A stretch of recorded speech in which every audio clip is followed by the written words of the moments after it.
గణిత శాస్త్రంలో అబెల్ బహుమతి. అబెల్ బహుమతి అనేది గణితంలో అత్యుత్తమ విజయాలకు ఇచ్చే అంతర్జాతీయ అవార్డు. బీజగణిత విశ్లేషణ మరియు ప్రాతినిధ్య సిద్ధాంతానికి చేసినటువంటి అసాధారణ కృషికి గాను జపనీస్ గణిత శాస్త్రజ్ఞుడైనటువంటి మసాకి కాసివారాకు 2005 సంవత్సరానికి సంబంధించి అబెల్ బహుమతి లభించింది. ఈయనే మసాకి కాసివారా, జపాన్ దేశ గణిత శాస్త్రజ్ఞుడు. ఈయన చేసిన సేవలు ఏంటండి? దేనికి ప్రాతినిధ్యం వహించాడు? బీజగణిత విశ్లేషణ మరియు ప్రాతినిధ్య సిద్ధాంతానికి చేసినటువంటి కృషికి గాను ఈయనకి ఈ బహుమతి లభించింది.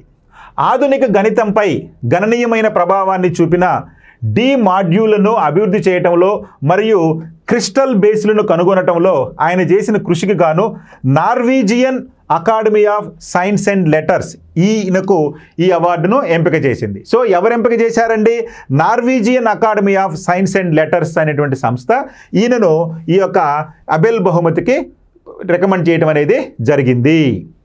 మరి నార్వీజియన్ గణిత శాస్త్రజ్ఞుడు నీల్స్ హెన్రిక్ అబెల్ పేరు మీద దీనిని 2002లో నార్వీజియన్ పార్లమెంటు స్థాపించింది. ఈ అబెల్ బహుమతిని ఎవరు ప్రారంభించారయ్యా అంటే నీల్స్ హెన్రిక్ అబెల్ పేరు మీద, నీల్స్ హెన్రిక్ అబెల్ పేరు మీద నార్వీజియన్ పార్లమెంటు దీన్ని స్థాపించింది. ఇది నోబెల్ బహుమతికి ప్రత్యామ్నాయంగా పరిగణించబడుతుంది. అంటే గణితంలో నోబెల్ బహుమతికి ప్రత్యామ్నాయంగా ఇది పరిగణించబడుతుంది.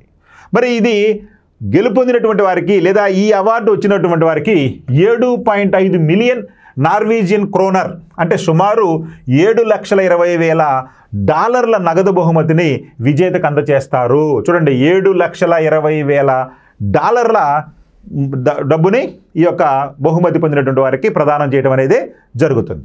ఓకే, మరి గతంలో అబెల్ బహుమతి అందుకున్న వారు ఎవరయ్యా అంటే మైకేల్ తలగ్రాండ్ 2024. ఈయన సంభావ్యత మరియు క్రియాత్మక విశ్లేషణలో కృషి చేసినందుకు వచ్చింది. ఇక మరొక వ్యక్తి తీసుకుంటే లూయిస్ కాఫరెల్లి, ఈయనకి 23లో వచ్చింది. పాక్షిక అవకలన సమీకరణాలలో విప్లవాత్మక పరిశోధన చేసినందుకు గాను ఈయనకి అబెల్ బహుమతి వచ్చింది. ఇక 2022లో వచ్చినటువంటి వారు ఎవరయ్యా అంటే డెన్నిస్, ఈయన టోపాలజీ మరియు డైనమిక్ సిస్టమ్స్కు చేసినటువంటి కృషికి గాను ఈయనకి అబెల్ బహుమతి 2022లో వచ్చింది. సో ఈయనకి 2022లో వచ్చింది, ఈయనకి 2023లో వచ్చింది, 2024లో వచ్చింది. సో వీళ్ళందరూ కూడా అబెల్ బహుమతి పొందినటువంటి వ్యక్తులు.